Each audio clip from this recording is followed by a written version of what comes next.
Just give me Jesus. Just give me Jesus. There's nothing I desire that can't be found in you. You're everything that I've ever needed. Just give me Jesus. Oh, just give me Jesus.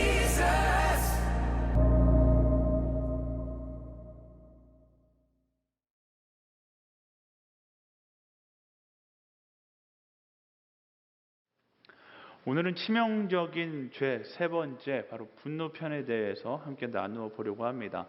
분노라는 감정은 굉장히 생소하지 않은 친숙한 감정입니다. 우리가 굉장히 가까운 곳에 있는 감정이에요. 우리는 하루에도 수십 번, 수백 번씩 이 분노를 내면적으로 경험하고, 어떤 사람은 내면적으로 경험한 것을 표출하기도 하고, 어떤 사람은 이 분노를 삼키기도 합니다. 그래서 이 분노에 대한 평가는 다양합니다. 어떤 사람은 이 분노를 표출하면서 살아야 한다고 이야기하는 사람이 있고요. 어떤 사람은 이 분노를 참고 살아야 한다라고 이야기하는 사람이 있습니다.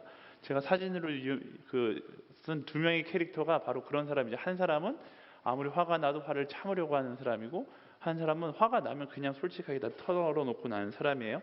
사람들에게 어떤 삶을 살고 싶냐라고 물으면은 다양하죠. 어떤 사람은 유재석 씨 같은 삶을, 선한 삶을 살고 싶다라고 이야기하지만, 곰곰이 생각해 보면 답답할 것 같아서 그냥 내가 화 나는 대로 다 이야기하는 박명수 씨 같은 삶을 살고 싶다. 물론 그들의 삶이 실제로 그렇다는 얘기는 아니에요. 어쨌든 장단점은 확실합니다. 표출하며 사는 사람은 스트레스 받지 않는 장점이 있고, 분노를 잘 참는 사람은 관계가 좋은 장점이 있어요. 하지만 분노를 표출하는 사람은 관계가 무너지게 되어 있고, 분노를 잘 참는 사람은 속병에 걸리게 되어 있죠. 여러분들은 어느 축에 속하는 사람입니까? 저는 제가 분노를 안 하는 사람인 줄 알았어요. 태어나서 분노해 본 적이 별로 없었기 때문에 분노가 없는 사람이라고 생각했거든요. 근데 제가 군대에 가서 훈련소 조교를 하면서 제가 깨달았어요. 이제까지 나는 분노를 안 한 게 아니라 분노를 다 숨기고 있었구나라는 것을 알게 되었어요. 제가 2등병, 1병 때는 천사 조교였거든요. 막 이렇게 여러분 조교의 말에 따라야 합니다. 이런 조교예요. 남학생들이 이제 남자 친구들이 군대 가면 제일 만나고 싶은 조교 같은 사람이었어요. 제가 그렇게 하니까 아무도 제 말을 듣지 않는 거예요. 듣지 않으니까 제 안에 막 짜증이 일어나기 시작해서 상병 때가 되었어요. 정확하게 말하면 상병을 달고서 휴가를 나갔다가 여자친구랑 헤어지고 돌아와서 여러분 조교의 말을 들어야 합니다. 아무도 안 듣는 거예요. 제 평생 거의 태어나서 처음으로 욕이라는 걸 그때 해본 것 같아요. 욕으로 시작해서 욕으로 끝내. 물론 되게 능수능란한 욕은 아니었어요. 여러분들 욕 처음 하는 사람이 얼마나 유치하게 욕하는지 알잖아요. 그래서 막 제가 욕하니까 갑자기 훈련병들이 눈빛이 달라지더니 말을 듣기 시작하는 거예요. 그때부터 내 안에 있는 분노를 참을 필요 없이 다 표출하면 말을 잘 듣는구나 라는 생각이 들어서 그때부터 막 분노를 표출하기 시작했어요. 그러면서 제가 깨달았어요. 나는 분노하지 않는 사람이 아니라 이제까지 분노를 숨겨왔던 사람이구나. 그리고 이제 신학교에 가서 계속 그렇게 분노할 수 없으니까 그때부터는 분노를 참는 연습을 많이 했던 것 같아요. 지금은 분노를 참는 성격인 것 같아요. 제가 여러분들 보기에는 굉장히 건강해 보이지만 속병이 많아요. 그리고 혼자 끙끙거릴 때가 많고요. 그리고 가끔씩 분노를 참는 사람들이 분노가 터질 때가 있는데 꼭 대상은 딱 한 명으로 정해져 있어요. 누굴까요? 제 아내에게 이렇게 분노가 터지고는 합니다. 그렇다면 분노를 품는 것도 좋지 않고 분노를 쏟아내는 것도 좋지 않다면 가장 좋은 분노를 다스리는 방법은 무엇일까? 네, 저는 잘 몰라요. 가끔 이런 문제에 대해서 저에게 이제 면담을, 목사님은 어떻게 분노를 푸세요? 저를 롤모델 삼으려는 사람들이 있는데 저에게서 답을 찾으면 실망할 수밖에 없습니다. 답은 어디서 찾아야 돼요? 바로 성경에서 찾아야 하는 거죠. 성경은 분노에 대해서 이렇게 이야기해요. 잠언 14장 17절 말씀에 보면 쉽게 화내는 사람은 어리석게 행동하고 악한 일을 꾸미는 사람은 미움을 받는다라고 이야기합니다. 그러니까 쉽게 화내는 사람, 즉 분노하는 사람은 어리석게 행동하는 사람이라고 이야기해요. 분노는 곧 어리석음의 징표이다라고 이야기합니다. 왜 이렇게 이야기할까요? 그 근본적인 이유에 대해서 야고보서 1장 19절에서 20절 말씀을 설명하고 있는데요. 함께 읽어보겠습니다. 시작. 내 사랑하는 형제들이여 이것을 명심하십시오. 사람마다 듣기는 빨리 하고 말하기는 천천히 하며 노하기도 천천히 하십시오. 사람이 화내는 것이 하나님의 의를 이루지 못하기 때문입니다. 굉장히 중요한 말씀이에요. 여러분 아울렛이 가면 이렇게 암송해도 좋은 말씀입니다. 듣기는 빨리 하고 말하기는 천천히 하며 노하기도 천천히 하십시오. 왜? 사람이 화내는 것이 결과적으로 하나님의 의를 이루지 못하기 때문이다 라고 이야기합니다. 우리는 하나님의 의를 이루어 나아가는 사람인데 분노는 그 하나님의 계획을 따라 살아가는데 전혀 도움이 되지 않는다라고 이야기하는 거예요. 결국 여러분 우리의 삶 가운데 분노는 어떤 모양이 되었든 그렇게 긍정적으로 쓰이지 않을 가능성이 높다라는 것입니다. 제가 이렇게 이야기하면 이제 말씀을 삐딱하게 보는 사람들이 있어요. 하나님도 분노하지 않았냐? 예수님도 분노하지 않았냐? 라는 거죠. 마가복음 11장에 보면 성전에서 장사하는 사람들을 보고 예수님께서 분노하셔요. 그것도 그냥 야 얘들아 여기 있으면 안 돼 이게 아니라 상을 뒤집어 엎고 아버지의 집이 장사하는 집이 아니다라고 화를 내시는 장면이 나오거든요. 이 장면을 가지고 오면서 이야기하는 거죠. 예수님도 분노하셨는데 우리라고 분노하면 안 되는 법이 어딨냐? 거룩한 분노라는 게 있다. 거룩한 분노라는 게 있다. 그렇죠. 거룩한 분노가 있을 수 있죠. 예수님의 분노는 분명히 거룩한 분노였을 겁니다. 근데 저는 예수님의 분노와 우리의 거룩한 분노는 아주 중요한 차이가 있다고 생각해요. 어떤 차이가 있냐면 예수님과 우리라는 차이가 있는 것이죠.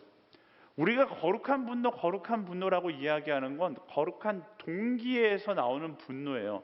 좋아요. 거룩한 동기에서 나오는 그 분노 좋습니다. 하지만 그 거룩한 분노가 나를 통해서 쏟아졌을 때 여전히 거룩한 분노로 나올 수 있냐라는 거예요. 여전히 거룩한 분노가 거룩한 나를 만나서 거룩한 분노로 쏟아져 나가야 되는데 거룩한 분노가 여전히 죄에 가득한 나를 만나면 과연 거룩한 순전한 거룩한 분노로 세상 가운데 쏟아질까라는 의문이 있다라는 것이죠. 동기가 거룩한 것을 넘어서 예수 그리스도 그분 자체가 거룩하시기 때문에 온전한 거룩한 분노가 될 수 있는 거죠. 우리는 어디까지나 온전한 거룩의 자리에 있지 못하는 연약한 사람이라는 사실을 명심해야 하는 것입니다. 분노 자체가 잘못된 것은 아니에요. 하지만 분노라는 감정이 연약한 나라는 존재를 통해서 터져 나왔을 때 통제되어지지 않고 순전한 분노가 아닌 인간적인 분노로 터져 나온다는 것이 문제인 것이죠. 동기는 순수했을지 모르는데 내가 불완전하기 때문에 나를 통해 나올 때 그것이 불순해져서 쏟아진다라는 것입니다. 설교를 준비할 때 책을 여러 권 읽는데 한 책에서 이렇게 이야기하더라고요. 분노해야 할 마땅한 대상에게 마땅한 몫으로 갚아주는 정의의 수준을 유지하기가 쉽지 않기 때문이다.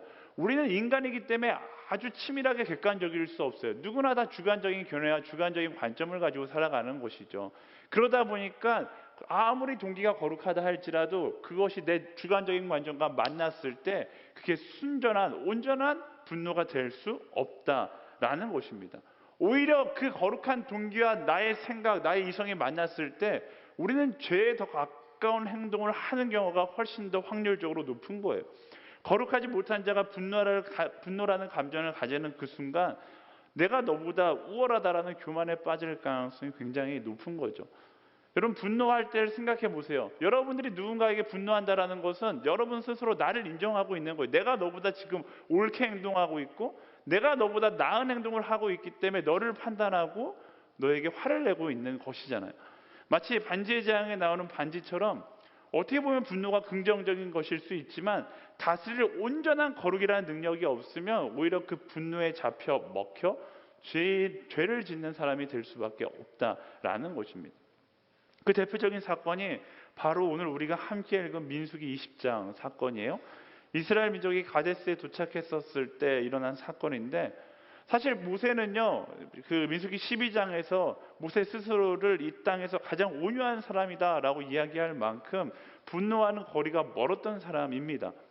그만큼 하나님을 닮았던 사람이고 레벨로 따지자면은 우리보다 거룩한 레벨에서도 훨씬 높았던 것이죠. 그런데 이제 그가 가데스에 도착했을 때 민수기 20장 1절 말씀에 보면 가데스에 도착해서 첫 번째 일어난 일이 뭐냐면 그의 사랑하는 누나 미리암이 죽게 됩니다. 미리암이 죽고 이제 우울한데 엎친 데 덮친 격으로 2절 말씀에 보면 모세를 따라왔던 이스라엘 회중들이 물이 없다라고 자꾸 모세에게 데모를 하기 시작해요. 이런 상황을 보고서 하나님께서 그들에게 물을 주시려고 모세에게 명령하는 장면이 오늘 우리가 읽었던 첫 번째 장면입니다. 7절부터 9절까지 읽어볼까요? 7절부터 9절 시작. 여호와께서 모세에게 말씀하셨습니다.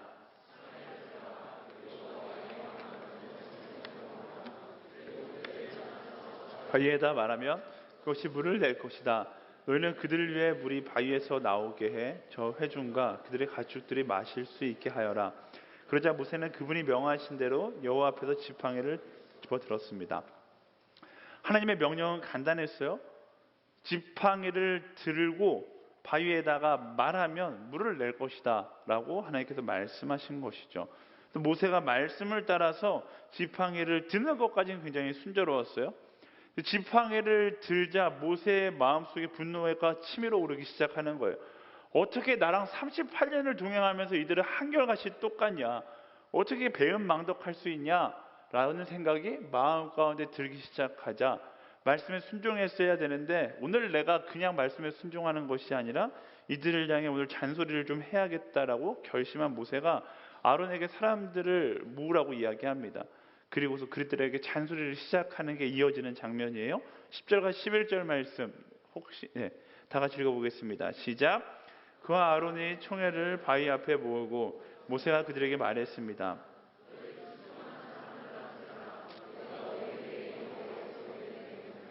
그러고 나서 모세가 자기 손을 들어 그 지팡이로 바위를 2번 내리치니 물이 많이 쏟아져 나와서 회중과 그들의 가축들이 마셨습니다. 지금 모세가 생각하기에 나름 하나님의 분노를 표출하기 시작하는 거예요. 38년 동안 하나님께서 이토록 보호해주셨으면 됐지.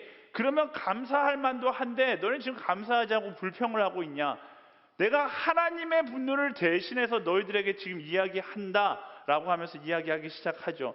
근데 문제는 뭐냐면 그 분노가 모세를 잡아먹어 버린다라는 거예요. 모세가 좋아요. 하나님의 거룩한 그 분노를 가지고서 이야기할 수 있으면 좋은데 이야기했듯이 내 안에 온전한 거룩이 없으면 그 거룩한 분노가 나를 오히려 죄짓게 만들게 되는 거예요. 오늘 말씀해 보니까 그 거룩한 분노를 감당하지 못하자 모세가 3가지 실수를 하게 됩니다. 첫 번째, 그 말씀 띄워주실래요? 10절 11절 말씀 띄워주시겠어요? 첫 번째, 불순종하는 사람들아 라고 이야기해요. 첫 번째 실수는 모세가 그들을 판단하는 실수를 하는 거예요. 지금 교만이 모세 안에 들어와 있는 거죠. 나는 순종하는 사람이고 너는 불순종하는 사람이야. 나는 옳고 너는 틀렸어. 대상을 이분화해서 보기 시작하는 실수를 하는 거예요. 이렇게 평가할 수 있는 건 하나님뿐인데 본인이 심판자가 되어서 이스라엘 민족들을 심판하고 있는 거죠. 두 번째는 뭐라고 얘기하냐면 우리가 너희를 위해 라고 이야기해요. 뭔가 이상하지 않아요? 지금 모세가 너희에게 물을 배급하겠다 이게 아니잖아요. 누가 하는 거예요? 하나님께서 이스라엘 민족에게 주는 것인데 모세가 지금 교만에 빠져서 착각하고 있는 거예요. 이 모든 것이 지팡이를 든 나의 능력이라고 생각하고 있는 실수를 범하게 되는 것이죠. 세 번째가 제일 큰 실수였는데 하나님께서 바위를 향해 외치라고 하셨어요. 분명히. 그런데 모세는 그 명령을 무시하고 바위를 2번 내려치게 됩니다. 하나님의 명령을 무시하고 자기의 방법대로 이야기하기 시작하는 거예요. 이런 실수는 어디서부터 시작된 거죠? 결국 그가 분노를 다스리지 못하자 그 분노로 인하여 하나님께서 기뻐하시지 않는 선택을 하게 된 것이죠. 하나님께서 이 이어지는 말씀에 보면 이거 선택에 대해서 기뻐하시지 않는다라는 것을 알 수 있습니다. 분노하다가 보니까 물론 시작은 거룩한 분노였겠지만 분노를 쏟아내다 보니까 하나님을 닮았던 모세는 사라지고 분노에 사로잡혀 있는 정말 이기적이고 교만한 모세만 남아 버리게 된 것이죠. 거룩한 분노라고 생각했지만 내가 거룩하지 못하니까 결국 그 분노에 사로잡혀 버리게 된 거예요. 모세의 이런 인간적인 모습은요, 분노 앞에 선 우리의 모습을 그대로 보여줍니다. 모세가 얼마나 거룩했던 사람입니까? 아무리 거룩했다 여겨졌던 사람이다 할지라도 이 분노의 감정을 다스린다는 것은 쉬운 일이 아니라 결코 불가능한 일이다라고 이야기할 만큼 어려운 것이다 라는 사실입니다. 저는 개인적으로 말씀을 묵상하면서 이게 의견이 좀 다를 수 있어요. 분노는 하나님의 영역이라고 생각해요. 내가 온전히 거룩하지 못하다라면 하지 않는 것이 최선이고 그것을 지혜라고 이야기하는 거예요. 많은 사람들이 분노가 치밀어 오를 때 이것이 정의롭다라는 생각으로 분노를 쏟아내기 시작하는데 그것을 감당할 수 있는 내 안에 진정한 정의, 하나님의 거룩이 없다라면 분노로 인하여 더 큰 죄로 확장되기 이전에 멈춰서는 것이 지혜이다라는 것입니다. 근데 그럼에도 불구하고 만약 분노하기 원한다라면 그 분노를 꼭 해야만 한다라면 방법은 단 하나겠죠. 어떻게 해야 되겠어요? 거룩한 분노를 온전한 분노로 표출하기 위해서 내가 거룩한 자가 되면 되는 거예요. 네, 그렇게 하세요. 그러면 근데 저는 그 순간 여러분들이 하나님의 숨겨진 계획을 발견하게 될 것이라고 확신합니다. 저에게 거룩한 분노에 대해서 이야기하는 사람들을 많이 만나보았습니다. 네, 대학부에 있다 보니까 이 열정이 막 불타오르니까 거룩한 분노를 내려면 어떻게 해야 하나 저에게 질문하는 대학생들도 많았고 그 분노를 정말로 열정적으로 표출하는 사람도 있었어요. 제가 그때마다 주는 지혜는 먼저 거룩해져라 라는 겁니다. 어떻게 거룩해할 수 있는가? 거룩해질 수 있는가? 답은 뻔하죠. 하나님 앞에 서서 나의 연약함을 고백하고 나의 죄를 내려놓고 그분 앞에 엎드려 기도함으로 거룩함을 회복해야 하는 것입니다. 여러분 분노하기 이전에 먼저 기도할 수 있는 사람들이 되기를 소망합니다. 어떤 분노도 다 괜찮아요. 사회적 분노도 마찬가지고요. 여러분의 가정 가운데 일어나는 분노도 마찬가지고 순모임 가운데 일어나는 분노도 마찬가지고 남자친구와 여자친구의 관계 가운데 일어나는 분노도 마찬가지예요. 모든 분노 앞에서 여러분 그 분노에게 여러분의 감정을 빼앗기기 이전에 먼저 기도하는 거예요. 그러면요 기도함으로 하나님의 음성을 듣고 하나님께서 무엇을 원하시는지 깨달아 알 수 있게 됩니다. 제가 이거 자주 이야기하는 것이지만 분노 앞에서 기도하면 하나님의 전략 가운데 나 스스로를 뭐라고 표현할까요? 하나님의 전략 안으로 나 스스로를 집어넣는 것이죠. 마태복음 7장 3절 4절 말씀 함께 읽어볼까요? 시작. 어째서 너는 내 형제의 눈에 있는 티는 보면서 내 눈에 있는 들보는 깨닫지 못하느냐? 내 눈에 아직 들보가 있는데 어떻게 형제에게 내 눈에 있는 티를 빼주겠다라고 할 수 있느냐? 네, 제가 자주 이렇게 나누는 말씀인데요. 이 말씀을 묵상하고 수많은 사람들이 다른 사람 눈에 티를 빼기 위해서 내 눈에 들보를 제거해야겠다 하고서 내 눈에 들보를 제거하려고 열심히 노력해요. 그러면 어떤 일이 일어납니까? 하나님의 계획은 굉장히 오묘하고 신비해서 내 눈에 들보를 제거하고서 이제 제 눈에 티를 빼야지라고 쳐다보면 그 사람 눈에 티가 보이는 것이 아니라 내가 사랑해줘야 될 아픔이 보이기 시작하는 것이죠. 그게 우리가 분노를 다스리는 방법이에요. 내 분노에 취해서 쏟아내는 것이 아니라 하나님 앞에 나아가 기도하고 내 안에 거룩을 회복하면 나의 분노를 쏟아낼 자리가 보이는 것이 아니라 그 부분이 나의 사랑을 베풀어야 할 자리로 바뀌어 보이기 시작하는 것입니다. 저 역시 그래요. 화가 너무 치밀어 올라서 거룩한 분노를 하기 위해서 기도하기 시작하면 그때는 정말로 저는 그렇게 생각해요. 분노가 치밀어 올라서 기도하면 하나님은 100% 응답하세요. 평상시에는 별로 응답 안 하시다가도 분노가 치밀어 올라서 하나님 제가 이번에만큼은 그 순장에게 그 다락방장에게 그 MC에게 화를 내야겠습니다. 기도하면 하나님은 아주 적극적으로 말씀하세요. 평상시 그렇게 적극적으로 말씀하면 좋겠는데 너가 화낼 대상이 아니라 너가 사랑할 대상이다라고 하나님의 마음을 말씀해 주시는 것이죠. 사랑하는 여러분, 정말로 이것만큼은 분노해야겠다 하는 순간 저는 여러분들에게 적극적으로 권면합니다. 한 번 더 기도하세요. 그리고 하나님의 마음을 품고 거룩한 분노를 이야기하려고 노력해 보세요. 그렇다면 하나님의 전략에 여러분들은 빠져들어가기 시작할 겁니다. 거룩한 분노를 내기 원하시는 분들은 먼저 거룩한 사람이 되기 위하여 하나님 앞에 기도하고 또 기도하세요. 그러면 내가 분노할 세상이 보이는 것이 아니라 내가 사랑해야 될 그 한 사람이 보이고 내가 사랑해야 될 그 세상이 보이기 시작하고요. 계속 그렇게 분노 때문에 기도하다 보면 결국 여러분들이 선교지에 서 있게 되는 놀라운 경험들을 하게 될 것입니다. 그렇다면 분노는 참는 것도 아니고 쏟아내는 것도 아니고 어떻게 해야 하는가? 성경은 분노를 풀어내라고 이야기하죠. 그리고 분노를 풀어내는 두 가지 키워드를 우리에게 소개합니다. 분노를 푸는 첫 번째 키워드는 바로 용서입니다. 다른 말로는 용납이라고 이야기하죠. 예수님께서 십자가 위에서 보여주셨고 스데반 집사님이 돌에 맞아 죽어가는 순간 우리에게 보여주셨어요.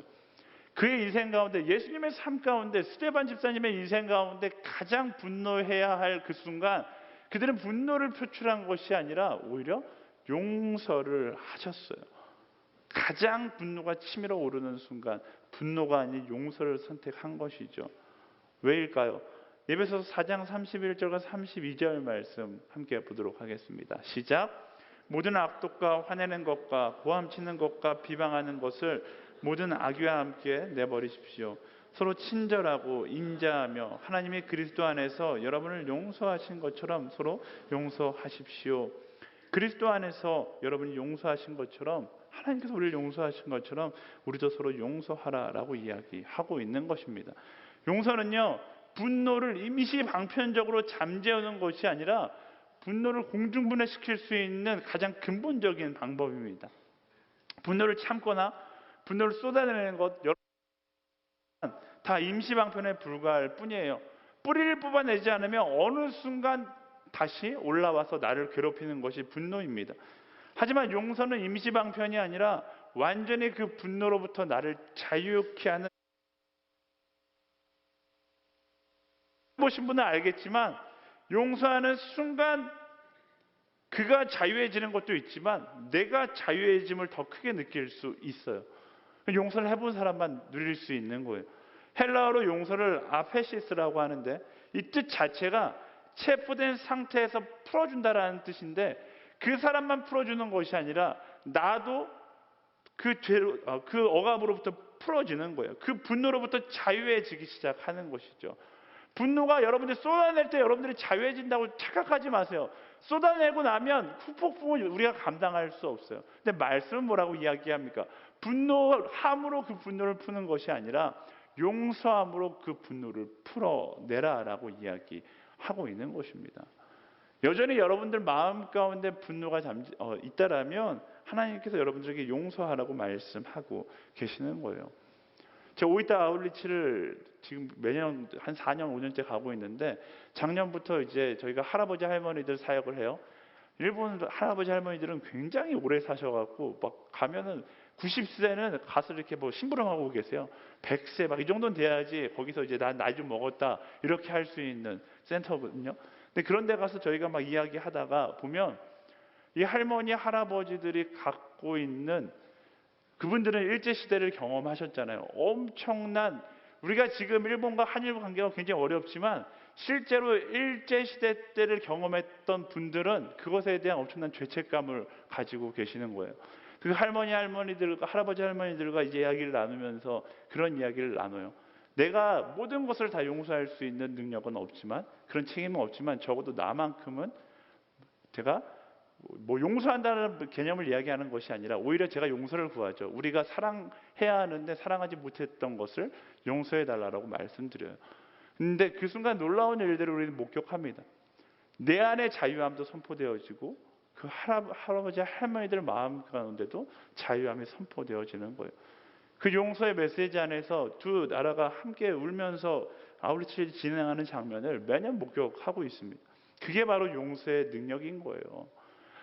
분노는 나 스스로를 이렇게 얽매이게 만들지만 용서는 그 얽매임으로부터 우리를 자유케 해주는 능력이 있다라는 것입니다. 세상에 용서하지 못할 것이 어디 있을까요? 물론 제가 모든 상황을 다 이해할 수 없습니다. 저도 여러분들이 저희가 처한 상황보다 훨씬 더 어려운 상황, 용서하기 어려운 상황에 처해 있을 수 있죠. 하지만 제가 기준이 아니라 예수 그리스도가 우리의 기준이라는 사실을 기억한다면 용서하지 못할 것이 무엇이 있겠어요? 죄인된 우리를 십자가 위에서 용서하시고 우리를 위해 못 박혀 죽으신 그 예수 그리스도의 은혜 앞에서 우리는 모든 것을 용서할 수 있고 나를 억누르고 있었던 모든 분노로부터 자유할 수 있음을 명심해야 하는 것입니다. 분노는요, 분노로 푸는 것이 아니라 용서로 푸는 것이다 라는 사실을 기억하시고요. 분노를 푸는 두 번째 키워드는 예상했겠지만 바로 사랑입니다. 상대를 분노의 대상이 아니라 사랑의 대상으로 바라보는 것이죠. 사랑은 사랑을 받아본 사람만이 할 수 있는 거예요. 나를 분노케 하는 사람은 물론 분노케 하는 그 자체일 수 있지만 더 한 차원 더 들어간다면 그 사람도 사랑을 받아봐야지만 그 분노케 함으로부터 자유해질 수 있다라는 것입니다. 아울렛에 가면 여러분들 힘들게 하는 사람들 있잖아요. 야, 쟤는 왜 저럴까? 이유는 하나예요. 그가 분노하는 사람들과 함께 있었기 때문에, 사랑을 받아본 기억이 없었기 때문에 나를 분노케 만드는 행동을 하는 것이죠.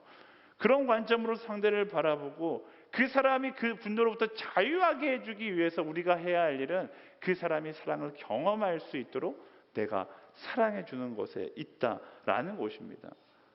다시 말해서 여러분들을 분노케 하는 사람을 만난다라면 그 사람이 바로 나의 사랑을 통해 그 분노로부터 자유케 해줘야 되는 대상이라는 사실을 우리가 기억해야 한다라는 것이죠. 여러분 다 아시겠지만 분노는 전염돼요. 분노하는 사람들과 함께 있다 보면 어느 순간 나도 분노하는 사람이 되어 있어요. 대한민국 군대가 왜 이렇게 분노하는 군대가 되었냐면, 끊임없이 계속 분노하는 고참들과 만나니까 후임병들은 난 고참되면 절대로 저렇게 안 해 이러지만 고참되면 똑같이 하고 있어요. 부모님, 여러분들 부모님 보면서 야, 나는 저 부모님처럼 안 자랄 거야 이렇게 생각하죠. 제가 이제 내년에 나이 40인데 제가 저희 집에 딱 갔는데 저희 그 친척들이 한결같이 하는 얘기가 있어요. 아버지랑 똑같아 이렇게 이야기하는 거 보고 배운 대로 그냥 똑같이 그렇게 가는 거예요. 분노도 마찬가지예요. 분노하는 부모님과 살다 보면 어느 순간 분노하는 내 모습을 발견하게 되어 있고요. 분노하는 친구들과 살게 되면 어느 순간 분노하는 내 모습을 발견하게 되어 있어요. 다른 방법이 없어요. 하지만 반대로 사랑도 전염되게 되어 있습니다. 사랑하는 사람들과 함께하면 사랑하는 사람이 되게 되어 있고요. 사랑하는 가족과 함께 성장하면 사랑하는 사람이 되게 되어 있는 거예요. 분노의 영향력과 사랑의 영향력이 전쟁을 벌이고 있는 것이죠. 어느 쪽에서 더 많이 사랑하는가, 어느 쪽에서 더 많이 분노하는가, 여러분들은 어느 편에 서서 싸우시겠습니까? 예수님이 서 있는 편은 당연하죠. 예수님은 사랑의 편에 서 있는 거예요. 근데 제가 말씀을 준비하면서 한 가지 깨달은 것은, 분노는 사랑을 이길 수 없지만 사랑은 언제나 분노를 이기게 되어 있다라는 것입니다. 말씀을 준비하면서 전쟁? 이런 거 생각하다가 문득 생각났던 게임 중에 하나가 바로 우리 집에 왜 왔니? 라는 게임이에요. 저희 딸과 하는데, 저희 딸과 하면 저는 무조건 가위바위보해서 이기든 지든 지는 거예요. 자기 딸이 이기는 거예요. 그러면 어떻게 되냐면 제가 딸의 편이 되는 것이죠. 근데 이게 분노와 사랑의 관계인 것 같아요. 분노와 사랑의 전쟁에서 우리가 그 분노 앞에서 사랑으로 대한다라면 분노하는 자가 사랑하는 사람이 되어서 우리 편에 오게 되어 있는 거예요. 답은 간단해요. 근데 우리가 사랑으로 그들을 대하는 것이 아니라 분노하는 자 앞에서 분노를 대하기 시작하면 오히려 우리가 분노에게 사랑을 빼앗기게 되는 것이죠. 답은 간단해요. 가위바위보가 아니라 사랑과 분노, 이분 안에서 우리는 사랑만 내면 분노를 이길 수 있고, 분노로부터 사람들을 건져와서 우리는 더 큰 사랑의 그룹을 만들 수 있게 된다라는 것입니다. 예수님이 우리를 향해 분노가 아닌 사랑의 십자가를 건네셨던 것처럼 세상을 향하여 끊임없이 사랑을 건넨다라면 정말로 분노로 가득 찬 이 세상 가운데 조금씩 그 사랑의 영향력이 확장되지 않을까요? 우리의 책임이에요. 세상이 분노로 가득하고 사랑이 사라져가고 있는 것, 하나님의 형상이 점점 더 사라지고 있는 것은 딱 하나예요. 세상이 악하기 때문에 아니요. 우리가 분노 앞에서 사랑을 내지 않기 때문에 그래요. 우리가 분노 앞에서 사랑을 낼 때 세상은 변하기 시작할 겁니다. 조그만 사랑의 모습이더라도 똑같이 분노하는 것이 아니라 사랑으로 대하며 나아갔을 때 변화되는 하나님의 형상이 회복되어지는 것들을 경험하게 될 것입니다. 그것을 경험하고 그 변화의 중심에 서 있는 우리 허브대학부가 되기를 예수님의 이름으로 축원합니다. 말씀을 정리하겠습니다. 오늘날 우리는 너무나 많은 분노 속에서 분노를 쏟아내며 살아갑니다. 하지만 분노는 내가 생각하는 것처럼 사회를 발전적으로 만들지 못하고 내 안에 맺힌 응어리를 해결하지 못합니다. 오히려 더 사회를 더 불신하게 만들고 말씀이 이야기하는 것처럼 하나님의 의를 가리게 만드는 부정적인 역할을 하는 거예요. 처음에 이야기했어요. 거룩한 분노 물론 있어요. 하나님도 분노하셨고 예수님도 분노하셨어요. 하지만 그 거룩한 분노가 거룩한 사람으로부터 흘러나오는 것과 그렇지 못한 얘기 흘러나오는 것은 전혀 다른 결과를 만든다는 사실을 기억해야 하는 것입니다. 분노는 오히려 우리를 교만에 이르게 하고 하나님께서 기뻐하시지 않은 선택을 하게 만드는 감정임을 기억해야 하는 것입니다. 그래서 분노가 어떤 모양이 되었든 분노의 노예가 되지 않도록 우리는 주의해야 돼요. 어떻게 주의하는가 두 가지 키워드를 이야기했어요. 첫 번째는 용서입니다. 세상 사람들은 용서가 지는 것이라고 생각합니다. 그래서 한국 사람들은 싸우면 일단 큰 목소리를, 한국 사람뿐만 아니라 전 세계 사람들이 용서가 지는 것이라고 생각하고 큰 소리 치는 것이 이기는 것이라고 생각하다 보니까 싸움하면 일단 큰 소리로 분노하기 시작하는 거예요. 하지만 분노를 향한 근본적인 해결책은 다른 데 있지 않아요. 바로 용서에 있다는 것을 기억해야 합니다. 힘든 선택이겠죠. 쉬운 선택 아니에요. 목사가 앞에서 용서 얘기해. 오늘 집에 가서 용서해야지. 엄마가 나를 짜증나게 할지라도 오늘 수모임의 엑스맨을 용서해야지 라는 마음을 가지고 간다 할지라도 여러분은 수모임 가운데 엄청난 분노를 경험하게 될 것이고 오늘 가족과의 저녁 식사 가운데 참을 수 없는 분노를 경험할지도 몰라요. 어려운 일이에요. 하지만 그 어려운 선택일수록 내가 했을 때 더 큰 자유를 얻을 수 있게 된다는 사실을 여러분 명심하시고요. 여러분들에게 주어진 두 가지 선택 가운데 분노냐 용서냐, 용서를 선택할 수 있는 그런 진짜 예수님을 닮은 그리스도인이 되기를 소망합니다. 두 번째는 사랑이에요. 우리는 예수님의 사랑을 받은 사람들입니다. 그건 특권이자 우리의 사명인 거예요. 예수님의 사랑을 받았다라는 건 특권이에요. 여러분들이 여기에 앉아있다라는 건 그냥 우연이 아니라 여러분들에게 주어진 특권입니다. 어떤 특권? 이 사랑을 받아본 적이 없는 사람들에게 다가가 이 사랑을 나눠줘야 되는 특권이 있는 것입니다. 세상에는 어쩌면 그 사랑의 경험이 없어 여전히 분노로 가득한 사람들이 넘쳐날지 모릅니다. 여러분 주변에 그 사랑의 경험이 없어서 분노하는 법밖에 모르는 사람들이 넘쳐날지도 몰라요. 우리는 어떻게 해야 합니까? 내가 왜 그 사람 옆에 있을까요? 내가 왜 그 사람과 함께 살아가? 내가 왜 걔의 순장이 되었을까요? 내가 왜 걔의 아울렛이 팀장이 되었을까요? 사랑을 경험해 본 적이 없는 그 친구에게 사랑을 경험하게끔 예수님께서 그 친구 옆에 여러분들을 보내신 것이죠. 그들에게 다가가 분노를 사랑으로 다스려 그들을 사랑의 편에 서게 하는 사명이 바로 우리에게 있는 거예요. 여러분들에게는 분노를 내밀 특권이 없어요. 예수 그리스도의 십자가를 경험했기 때문에 그가 분노를 내게 던진다 할지라도 사랑으로 답할 수 있는 예수님을 닮은 사랑의 사람들이 되기를 소망합니다. 아울리치뿐만 아니라 우리의 삶 자체가 그래요. 우리 순간순간이 분노와 맞서 싸우는 시간입니다. 그 맞서 싸우는 순간 분노를 기억하는 것이 아니라 용서와 사랑으로 그들을 품고 그들을 하나님의 편으로 사랑의 편으로 끌고 올 수 있는 우리 한 사람 한 사람이 되기를 소망합니다. 예수님께서 이 땅에 왜 오셨어요?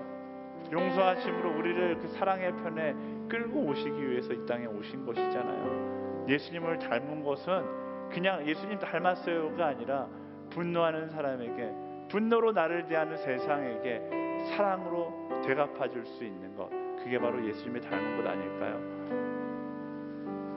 우리 예수님의 그 사랑을 함께 노래하면서 한번 묵상해 봅시다.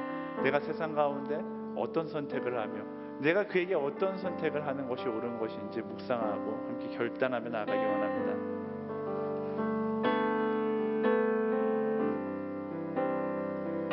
당신은 시간을 뚫고 이 땅 가운데 오셨네. 우리 없는 하늘 원치 않아 우리 삶에 오셨네. 자신의 편안 버리고 우리에게 평안 주셨네. 가장 낮은 자의 모습으로 우리 삶에 오셨네. 당신은 한 번 더 고백할까요? 당신은 시간을 뚫고 이 땅 가운데 오셨네. 우리 없는 하늘 원치 않아 우리 없는 하늘 원치 않아 우리 삶에 오셨네. 자신의 편안 버리고 우리에게 평안 주셨네. 가장 낮은 자의 모습으로 우리 삶에 오셨네.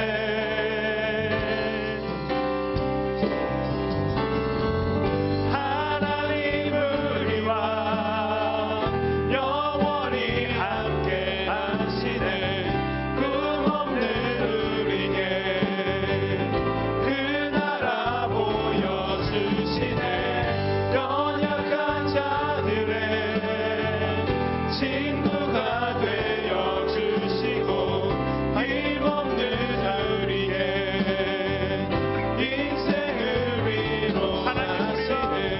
하나님 우리와 영원히 함께 하시네. 꿈없는 우리에게 그 나라 보여주시네. 연약한 자들의 친구가 되어 주시고 힘없는 우리의 인생을 위로하시네. 여러분, 이게 예수님의 사랑이세요.